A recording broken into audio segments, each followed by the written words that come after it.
Bonjour les amis, Franco Fancello du restaurant de l'Ange à Guebwiller pour cette troisième recette aujourd'hui ensemble.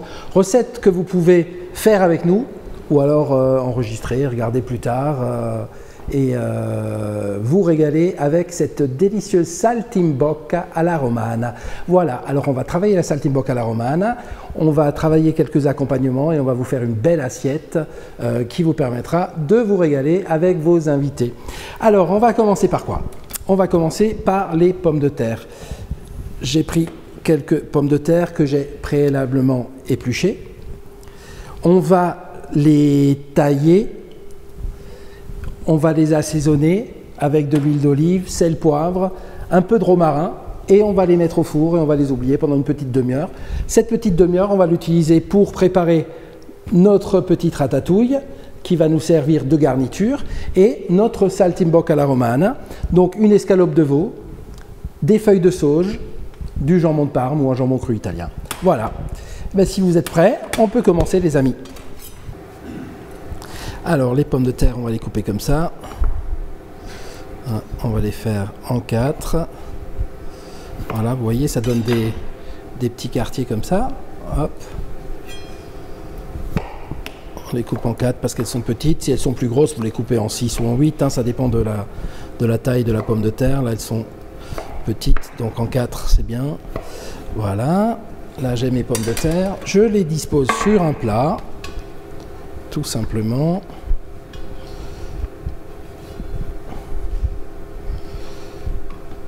J'assaisonne avec un petit peu d'huile d'olive.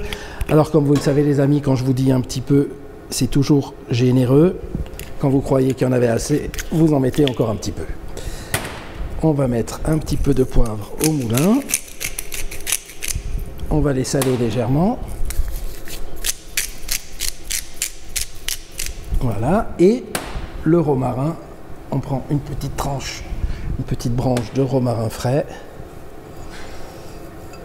et on l'écrase comme ça dessus. Et ça va cuire comme ça au four pendant une petite demi-heure avec les pommes de terre. Voilà. Alors, ça n'a pas besoin d'être très précis comme opération. Ce qui est important, c'est qu'il y ait suffisamment de romarin et qu'on puisse donner la saveur. Voilà, le plat, je le porte au four. Donc les pommes de terre, je viens de les mettre au four à 180 degrés pendant 30 minutes et ça me laisse le temps pour commencer à préparer ma ratatouille. Donc pour ma ratatouille, je vais couper un oignon. Alors, j'ai oublié ma petite poubelle de table, mais c'est pas grave. Pensez-y, vous, à la maison. Toujours une petite poubelle de table pour trier vos déchets. À côté de vous, là j'ai oublié, c'est pas grave. Je mets sur la table et je nettoierai après. Voilà, mon oignon, comment je le prépare? Mon oignon, je le coupe en deux. Voilà, donc mes oignons, on va les découper à la française. Donc on fait 2 ou 3 entailles en fonction de la taille de l'oignon. Là c'est petit, donc j'en fais que 2. Et là, j'en fais 4-5 dans ce sens. Ensuite, je le prends dans l'autre sens et vous voyez, tout de suite, on a des petits cubes qui arrivent. Alors, très important, la tenue du doigt, c'est comme ça. Ça, c'est le mètre qui est devant. Ça, c'est le mètre qui est devant. Et ça nous permet de couper là, ok? Et vous faites attention. Voilà, on a la ligne de conduite. Et un petit coup dans l'autre sens. Et voilà, c'est nickel. On a nos oignons, ils sont prêts. Et on va faire pareil avec tous les légumes.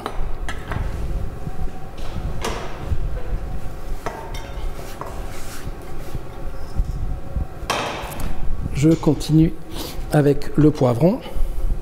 Alors le poivron, je vais vous donner un petit truc, ça c'est super important pour aller plus vite. Vous le coupez ici, vous enlevez le cœur, voilà. Et ici, et hop, votre poivron, il est prêt en 2 secondes. Il est propre. Là, on va le couper en petits cubes. Alors ça n'a pas besoin d'être très précis, pareil, c'est une petite ratatouille un peu grossière qu'on va faire, donc voilà. Hop, c'est bon. Alors pourquoi je commence par le poivron et l'oignon? Parce qu'il faut plus de temps de cuisson au poivron qu'à la courgette et à l'aubergine. Donc je commence par tailler mes poivrons. Ensuite, je vais commencer la cuisson avec l'oignon. Après, une fois que j'aurai taillé et que ça aurait commencé à cuire, je vais y incorporer mes aubergines et un peu plus tard, j'y incorpore ma courgette. Et voilà, la ratatouille, elle sera prête d'ici une petite quinzaine de minutes, ce qui est à peu près le temps qui reste pour nos pommes de terre qui sont au four. Et ça nous laisse encore un petit peu de temps pour faire la viande, puisque la viande, en 7-8 minutes, elle sera prête. Voilà. Vous voyez, c'est grossier, hein, c'est pas... Alors si vous voulez vous amuser à le faire beaucoup plus délicat, chaque morceau de la même mesure, c'est possible aussi, mais c'est pas indispensable, hein. Ce qui est important là dans cette ratatouille, c'est qu'elle va être cuite uniquement à l'huile d'olive et qu'elle sera pleine de couleurs. Et c'est ça qui est important. Donc je mélange mes poivrons avec mes oignons.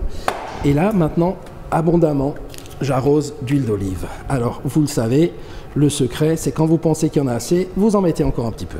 Voilà. Tout à l'heure, j'assaisonnerai avec sel et poivre, mais pour l'instant, on va déjà lancer la cuisson comme ça.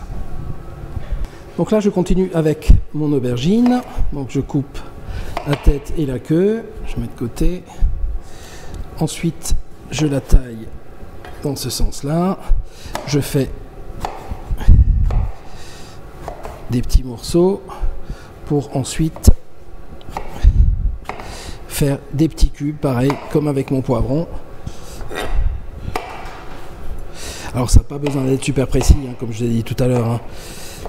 Voilà. Et d'ici quelques minutes, on va incorporer ça. Alors je ne vais pas utiliser l'aubergine entière parce que ça va me faire beaucoup par rapport à la quantité de poivron. Je vais utiliser uniquement la moitié. L'autre moitié, on fera quelque chose d'autre avec, on verra tout à l'heure. Et je taille ma courgette que je vais incorporer un petit peu plus tard. Voilà.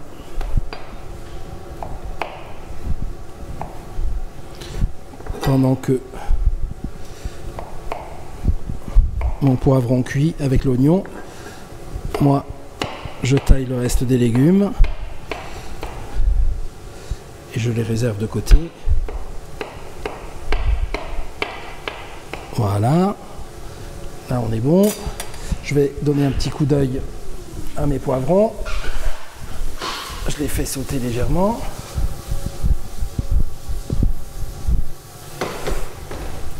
Je vais attendre encore 3 minutes et je vais incorporer les aubergines et 3 à 5 minutes plus tard, j'incorporerai mes courgettes. Alors, on peut mettre de la tomate si on veut dans cette petite ratatouille, on peut ne pas en mettre. Ça, c'est vraiment comme on veut. Là, moi, je choisis délibérément de ne pas en mettre pour avoir un produit qui soit luisant, appétissant et qui soit pas vulgaire dans l'assiette ensuite, parce que quand on va mettre la sauce tomate, ça risque un petit peu de s'étaler. Alors que là, je veux que ça reste compact, je veux qu'il y ait une jolie présentation. J'en profite pour couper un tout petit peu d'ail que je vais ajouter un petit peu plus tard. Voilà, donc l'ail, je l'écrase. Je le coupe grossièrement et je l'incorporerai un petit peu plus tard. Si vous avez 2-3 feuilles de basilic, vous pouvez les incorporer aussi. Je verrai si j'en ai ou si j'en ai pas. Je ne sais plus si j'en ai amené ou pas. Donc si j'en ai, j'en mets. Puis si j'en ai pas, j'en mets pas. C'est pas très très grave.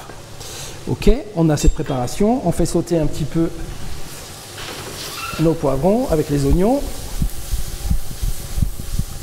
Alors là, la technique, vous voyez, elle est très simple pour faire sauter. On vient ici, hop, et on part.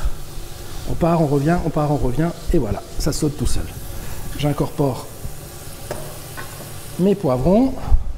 Je fais sauter et je mets à feu fort. Tout ça, ça se fait à feu vif. Tout ça, ça se fait à feu très très fort. C'est important que le feu soit bien fort. Je vais juste goûter mes pommes de terre pour voir où on en est. On doit être à un quart d'heure de cuisson.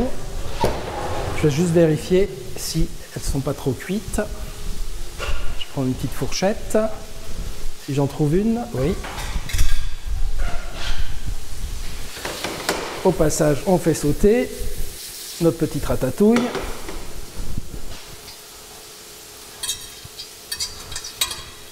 Non, on n'est pas encore cuit là, c'est bon. Je tourne un peu.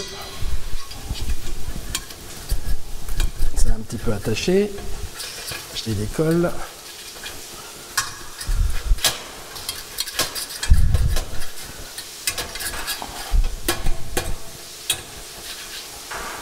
Ok, on va laisser encore au four.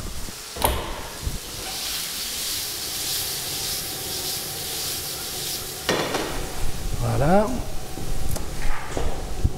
Là, on est presque prêt pour incorporer les courgettes et l'ail.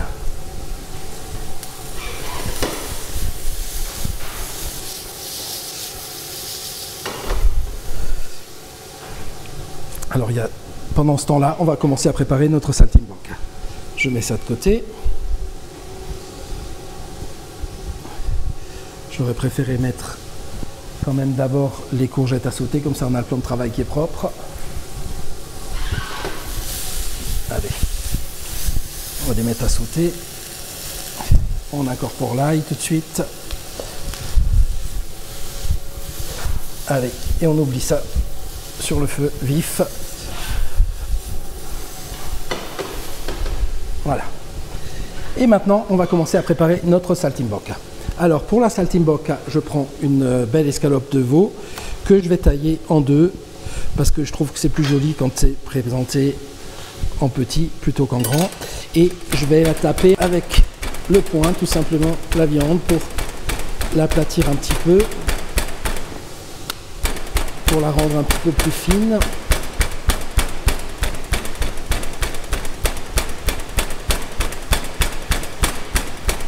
Voilà. On tape vers le centre et on va vers l'extérieur hein, pour bien l'aplatir. Voilà, on peut le faire plusieurs fois dans les deux sens. Voilà. Ok, là on est pas mal. Voilà, donc j'ai préparé ma viande, j'ai assaisonné ma ratatouille, je la fais sauter encore un petit peu. Là on n'est pas trop loin de la vérité. Donc ce que je vais faire là maintenant, c'est que je vais la réserver avec un couvercle et l'évaporation de l'eau va continuer à la cuire. Hein, la chaleur des légumes va continuer à cuire les légumes et après on verra s'il faut redonner un petit coup de chaud ou pas. Et là ça me semble pas mal. Donc je le pose de côté, je couvre, je l'enlève du feu pour qu'elle continue à cuire doucement avec sa propre chaleur. Je laisse le feu vif pour la préparation de la viande. Donc je prends mes escalopes, je les farine. Alors le passage dans la farine, il est important pour la sauce après, mais si vous avez un problème d'allergie au gluten, ben vous ne le faites pas, hein, vous ne mettez pas de farine, ou alors vous mettez de la maïzena, vous mettez autre chose. C'est pas indispensable, mais bon, c'est vrai que traditionnellement, c'est toujours comme ça qu'on a fait. J'en profite pour taper encore un petit peu, pour faire pénétrer la farine dans la viande.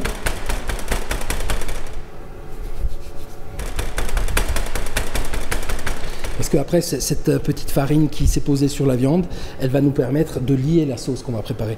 Donc c'est en ce sens-là que la farine est importante. Après, voilà, si vous n'en mettez pas, c'est pas la fin du monde non plus. Comme il y a de plus en plus d'allergies au gluten ou d'intolérance aux farines diverses et variées, c'est une opération qu'on n'est pas obligé de faire. Mais bon, voilà. Moi, je vous montre comment on fait traditionnellement. Après, c'est des techniques qu'on peut adapter. Alors, là, j'ai mes petites escalopes. Je vais prendre mes feuilles de sauge fraîches. Voilà.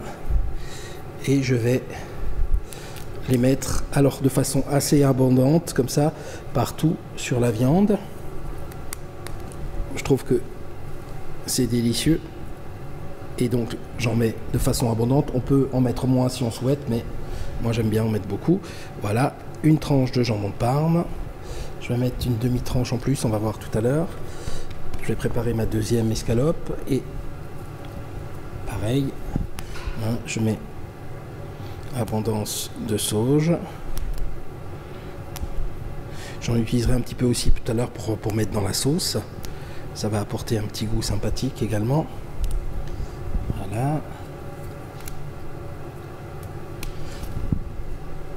Ok. Et d'autant plus que tout à l'heure, je vais vous conseiller un vin avec. Et le vin que je vais vous conseiller, quand vous croquez dans la feuille de sauge et que vous dégustez le vin derrière, ça devient un mariage vraiment absolument extraordinaire en bouche. Et c'est un délice. Alors, pour faire accrocher un petit peu cette tranche de jambon, je vais y mettre quelques petits cure-dents. Voilà. pour être sûr que ça tienne bien et que ça ne se défasse pas à la cuisson. Voilà. Allez, j'en mets un troisième par sécurité, mais normalement 2 ça suffit. Voilà, hop. Là, j'ai mes escalopes qui sont prêtes et on va pouvoir commencer la cuisson. Et on va aller de l'autre côté. On va prendre une poêle. Alors là, volontairement, j'ai pris une poêle qui n'est pas anti-adhérente parce que, en fait, je veux que ma sauce, elle accroche à la poêle. Donc, je prends une poêle qui n'est pas anti-adhérente. Donc, je mets ma casserole à chauffer, un petit peu d'huile d'olive.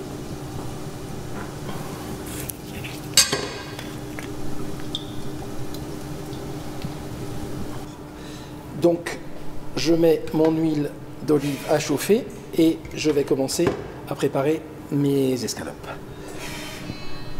Donc, je prends mes escalopes et je commence à les dorer sur la face du jambon cru. Après, si vous le faites sur l'autre face, ça marche aussi, c'est pas dramatique. Voilà, je commence à la dorer comme ça. Je me prends une petite fourchette pour la tourner. Donc là on est à feu vif, hein, bon, je suis sur un feu électrique, mais on est à feu vif. Voilà, donc là on a notre escalope qui cuit sur la face jambon. Je la mets sur l'autre face et je la laisse cuire. Ouais, elle est belle là, elle est superbe. Par gourmandise, je vais ajouter un petit tour de poivre.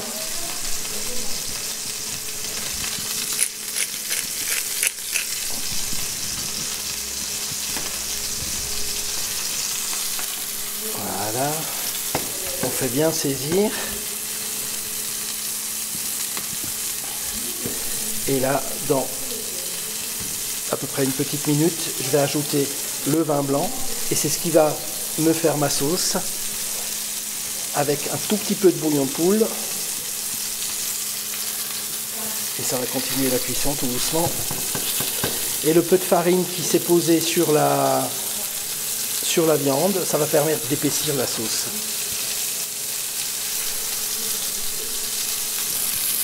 Je regarde juste comment est ma viande. Voilà, elle commence à être colorée. On va la laisser colorer encore un petit peu, voilà. Et là maintenant, je vais ajouter mon vin blanc.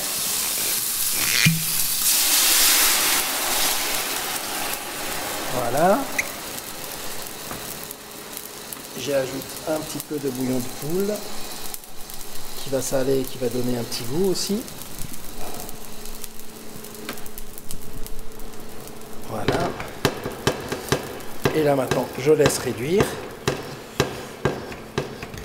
Je vais ajouter un peu plus tard un petit carré de beurre pour finir la sauce. Et ce sera nickel, on pourra dresser. Les pommes de terre sont prêtes. La ratatouille est prête. Je vous la remonte. Hein, la ratatouille que j'ai réservée tout à l'heure. Voilà, elle est prête, elle est nickel. Mes pommes de terre sont prêtes. Ma viande est presque prête. Voilà. Là, je vais ajouter un petit peu de beurre. Donc vous avez compris, hein, quand je dis un petit peu, on est toujours généreux. Hein, que ce soit sur l'huile d'olive, sur le beurre, on est toujours généreux.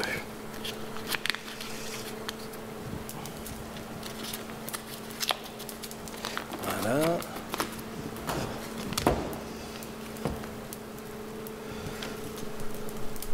Donc pour une personne, je suis sur l'équivalent d'une vingtaine de grammes de beurre. Hein, et je fais tourner comme ça pour que le beurre fonde doucement dans ma sauce. Voilà.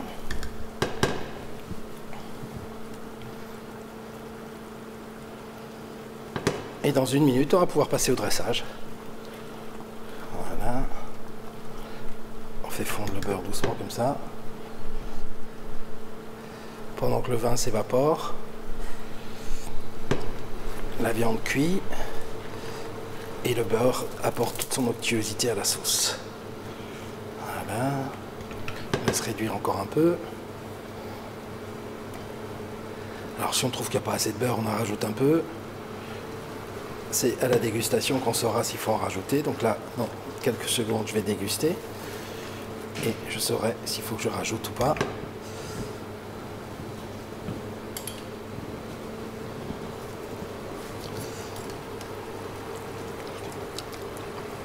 On va laisser réduire encore un peu parce que le goût de vin est trop fort. Et je vais rajouter un petit peu de beurre.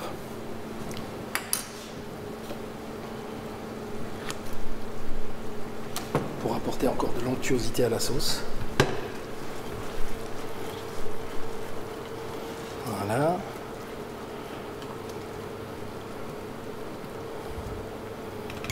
Et toujours à feu vif tout ça. Hein.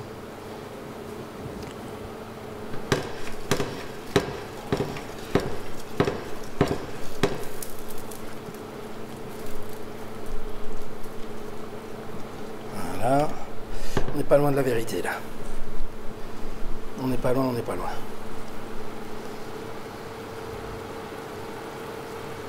On laisse encore s'évaporer le vin. Voilà.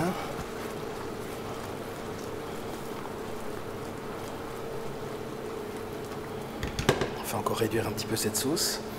Et on va pouvoir dresser d'ici une petite minute, je pense. Alors tout ça, ça se fait à l'œil. Hein. Il n'y a pas de règle particulière. On ne peut pas dire c'est 1 minute, c'est 3 minutes, c'est 5 minutes. Ça, on ne sait pas. Hein. C'est vraiment l'œil qui va vous dire c'est prêt ou c'est pas prêt. Et la petite dégustation de la sauce, de temps en temps, qui va vous dire ouais, effectivement, c'est ce que je veux.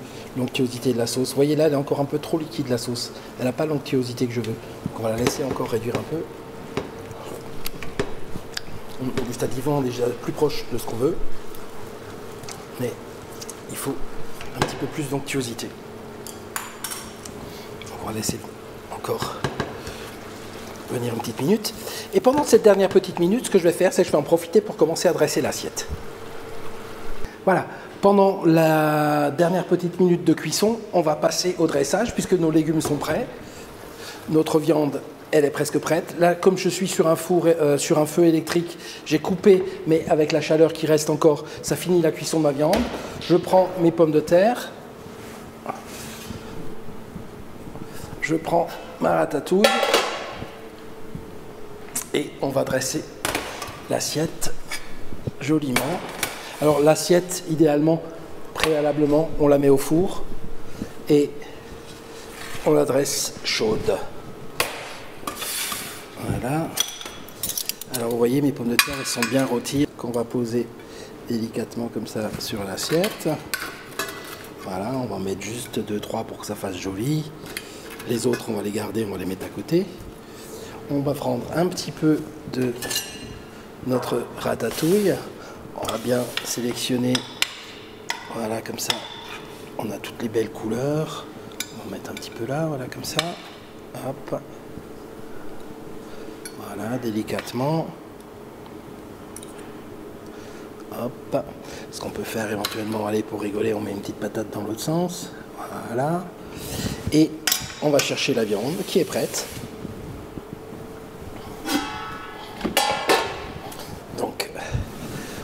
La sauce, vous voyez, elle est devenue bien onctueuse et on va dresser notre viande sur l'assiette. Voilà. Alors on peut en mettre une, on peut en mettre deux. Là, je trouve que ça va être plus joli si on n'en met qu'une. Par contre, on va récupérer la sauce. On va récupérer la sauce. On va récupérer un petit peu de sauge que j'ai ajouté dedans et on va badigeonner la viande avec. Voilà. Regardez comme c'est beau, c'est magnifique. On dirait que c'est moi qui l'ai fait tellement c'est beau. Voilà. Superbe. Et voilà les amis, on a notre saltimbocca alla romana, accompagné de pommes de terre au four au romarin et d'une petite ratatouille minute. Voilà, c'est magnifique. Et ça, je vous conseille de le déguster avec un lambrusco. Pourquoi du lambrusco? C'est un vin légèrement sucré, un peu pétillant, mais surtout ce qui est extraordinaire, c'est que le mariage de la sauge et du lambrusco, ça devient une explosion de saveurs en bouche qui sont absolument fabuleuses. Régalez-vous les amis, et puis je vous dis à bientôt. Ciao.